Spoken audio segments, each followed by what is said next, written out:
Viernes 29 de marzo.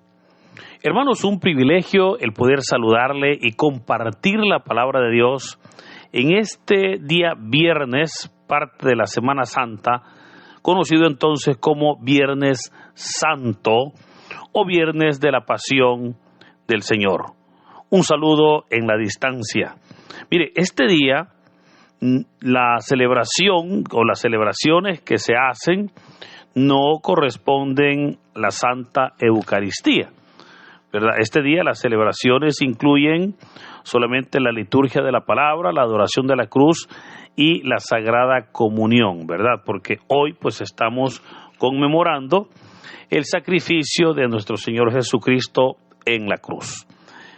El Evangelio para hoy, que es toda la pasión de nuestro Señor Jesucristo, de acuerdo al Evangelio de San Juan, desde el capítulo 18, del versículo 1 hasta el capítulo 19, y de este hasta el versículo 42. No voy a leer la pasión o el Evangelio, porque hermanos es relativamente muy largo, ya usted lo comprende, pero es importante cómo nos presenta lo que nos llamaríamos nosotros los últimos momentos, ¿verdad? Las últimas horas de la vida del Señor Jesús. Desde el momento cuando Jesús es apresado, ¿verdad? Que es pues capturado por los guardias del templo, hasta cuando el Señor muere y aparece ahí José de Arimatea y Nicodemo, enterrando su cuerpo, sepultando su cuerpo, para que todo quede listo y de esa manera el día domingo pueda el Señor resucitar. Ahora, hermanos, este día Viernes Santo, esta es una fecha especial, porque podemos nosotros comprender cómo fue aquí, en este momento, donde se cumplió todas las profecías de Dios dadas en el Antiguo Testamento. Claramente el Señor Jesús dijo, todo se ha cumplido. Y es porque Jesús vino a darle total cumplimiento a todas las profecías, ¿verdad? El Señor mismo, desde que fue capturado, insisto, luego es el Señor el que es enjuiciado. Es importante mencionar que el Señor Jesús fue enjuiciado 2 veces, o sea, tuvo 2 juicios. El primer juicio, que fue el juicio religioso, que se lo realizaron los miembros del Sanedrín el día jueves por la noche.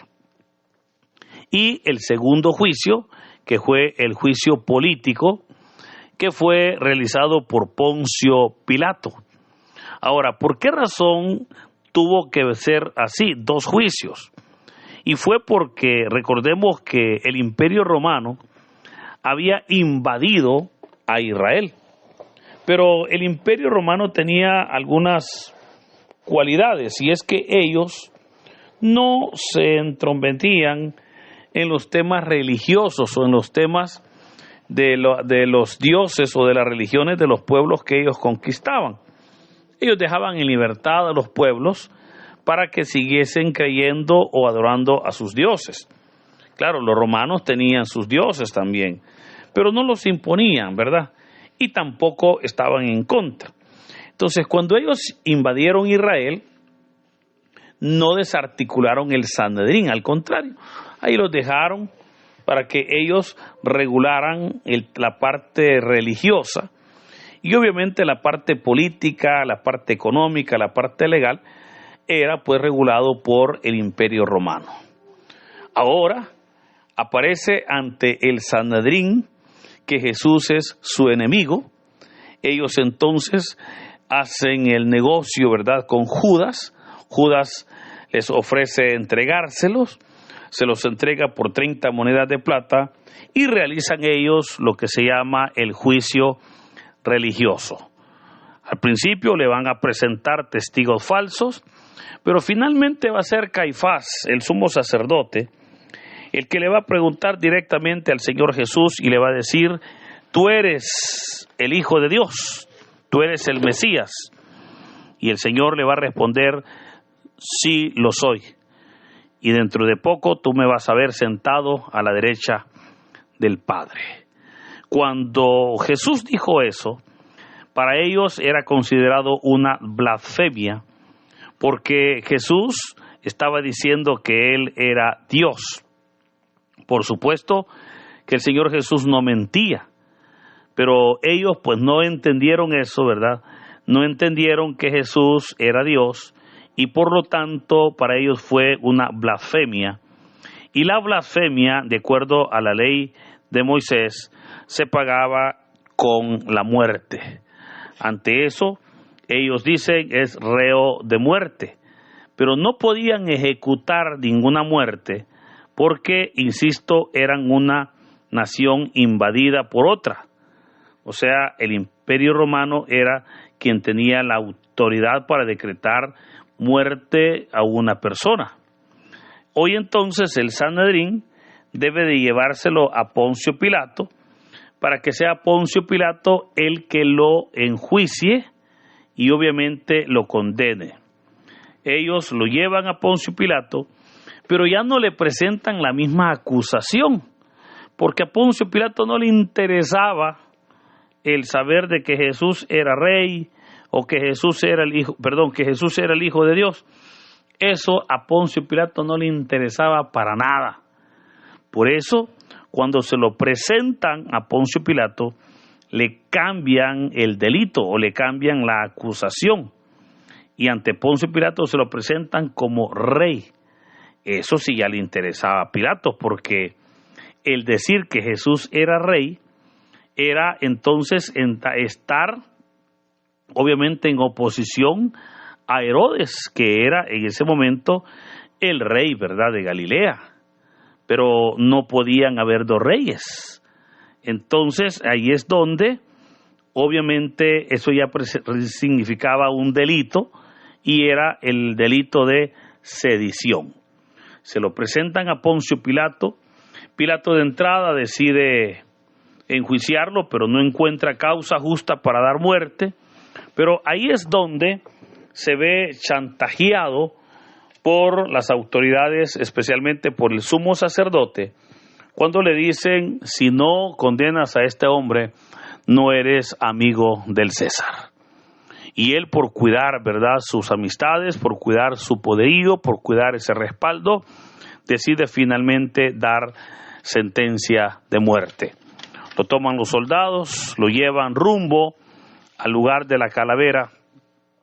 En ese camino, pues el Señor tiene mucho sufrimiento, pero finalmente llega al Gólgota, o lugar de la calavera, donde ahora el Señor se dispone a obedecer, a cumplir la voluntad del Padre. No necesariamente la voluntad de Pilato, porque Pilato solamente era el hombre que en ese momento debía de dar la orden. Es que era Dios, era el Padre, el que obviamente estaba haciendo su voluntad. Era el Padre el que estaba cumpliendo, ¿verdad?, su voluntad. Recordemos cuando el Señor Jesús, estando allá en el Getsemaní, dijo: Padre, si es posible que esta copa pase sin que yo la beba, pero que no se haga lo que yo digo, sino lo que tú quieres, ¿verdad? Ahí Jesús estaba dejando muy claro que él iba a hacer lo que el Padre quería, y obviamente la voluntad del Padre era que hubiese derramamiento de sangre. Así entonces el Señor Jesús muere, ¿verdad? Muere en el Gólgota.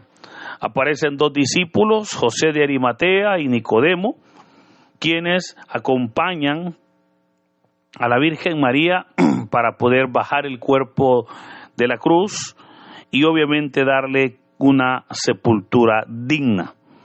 Esto sale un poco de la normalidad en Israel, puesto que en Israel solamente sepultaban los cuerpos de aquellas personas ¿verdad?, de la sociedad alta, ¿verdad? Solamente enterraban a aquellas personas que habían tenido una autoridad como un maestro, como un rabino, ¿verdad? Una autoridad tremenda. Ahora están enterrando a Jesús de esa manera. Pero esa tumba, hermanos, esa tumba está vacía, porque veremos el día de mañana cómo el Señor Jesús resucitó al tercer día. Esto es importante porque esta es la razón por la cual nosotros adoramos a nuestro Señor y Salvador Jesucristo. Alguien podrá decir, bueno, pero si Él murió, sí, Él murió, hermanos, pero resucitó al tercer día. Y esa es la razón, le decía, ¿verdad? Porque eso nos enseña o nos hace ver que no tenemos a un Dios muerto, que tenemos a un Dios vivo, que tenemos a un Dios fiel con nosotros. Y si nosotros somos fieles con Él, por supuesto que el Señor será fiel con nosotros. Ahora, quiero explicar también un poquito los sufrimientos de la pasión de Cristo de acuerdo a documentos históricos y de acuerdo a investigaciones que se han realizado. Sabemos que el Señor Jesús fue torturado de forma sanguinaria, lo cual le produjo sufrimientos enormes. Sufrimientos como, por ejemplo, el cartílago de la nariz fue roto y desviado a la derecha. Eso nos lo dice el Evangelio de San Juan, capítulo 18, versículo 22, donde nos dice que mientras estaba con el Sanedrín, el Señor respondió y aparece uno de los soldados y le pegó un bastonazo, dice la palabra. Aunque el texto original es un rapisma, ¿verdad?, que es un bastonazo, es un golpe, por el cual, pues, obviamente le dañó su rostro. Ahora, tenía excoriaciones en la cara y en la frente, ¿verdad?, por todas esas latigazos, todo ese maltrato que el Señor Jesús estuvo expuesto desde el día jueves. Tenía contusiones y llagas en las regiones de los ojos y cejas, producidas por puñetazos, palos y golpes. Eso nos lo dice el Evangelio de Mateo, capítulo 26, versículo 66, que tenía llagas, ¿verdad?, en los ojos, y que obviamente de tanto golpe, de tanto puñetazo, es que ahora él estaba muy dañado. De hecho, su ceja derecha estaba enormemente inflamada, se nos dice, y le arrancaron un pedazo de barba, según Isaías capítulo 50, versículo 6. Tenía las rodillas abiertas y llenas de excoriaciones, producto de violentas caídas, y que obviamente caía en la tierra con la cruz en sus espaldas.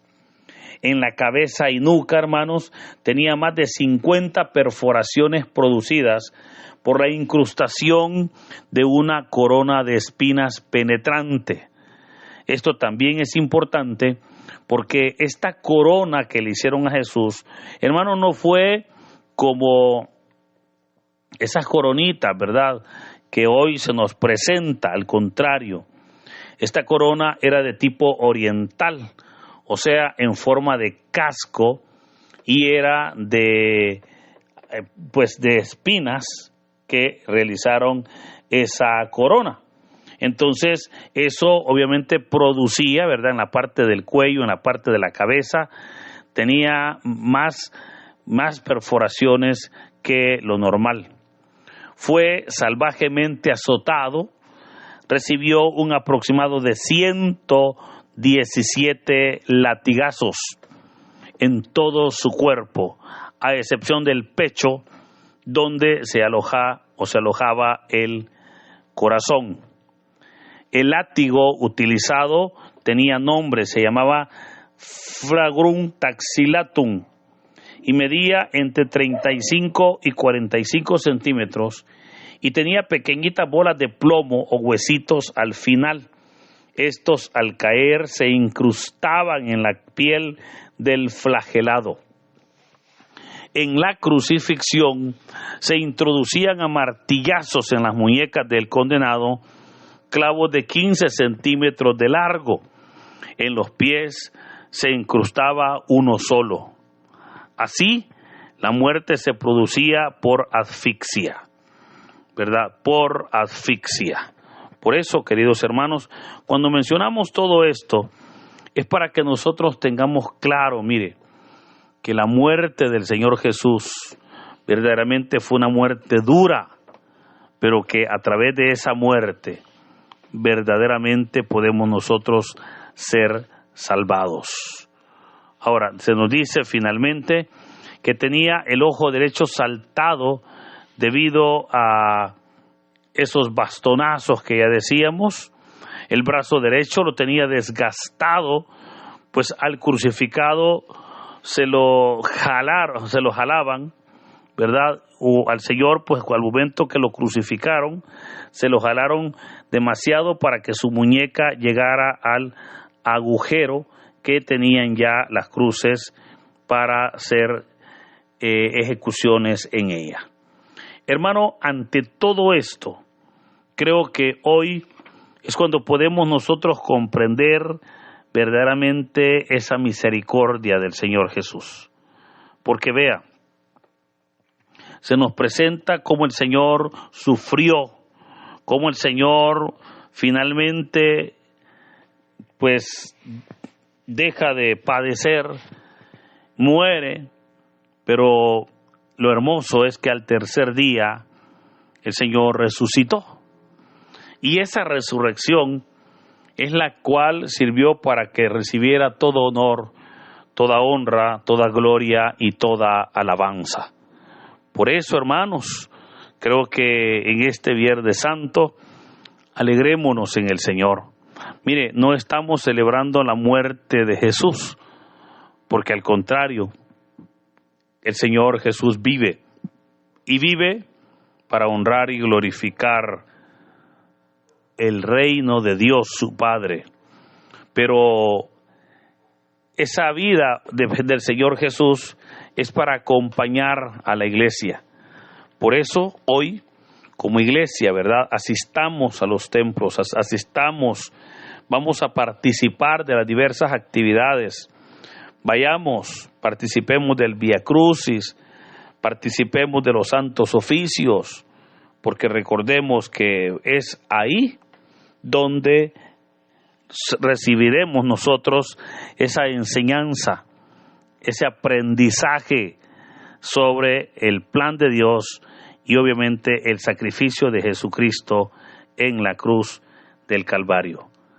He escuchado personas que en algún momento dicen: Señor, ¿por qué no te defendiste? Señor, ¿por qué no pusiste resistencia? Y claramente la palabra de Dios dice que así debía de ser, sin poner resistencia. El Señor le dio total cumplimiento a la palabra y por eso ahora Él es nuestro Dios, Él es nuestro Salvador, Él es el Todopoderoso. De esa manera, hermanos, nosotros nos unimos también para recibir del Señor el perdón de nuestras culpas, la fortaleza en nuestras debilidades. Que el Señor nos bendiga, que Dios tenga misericordia de nosotros y nos dé la paz, en el nombre del Padre, del Hijo y del Espíritu Santo. Amén.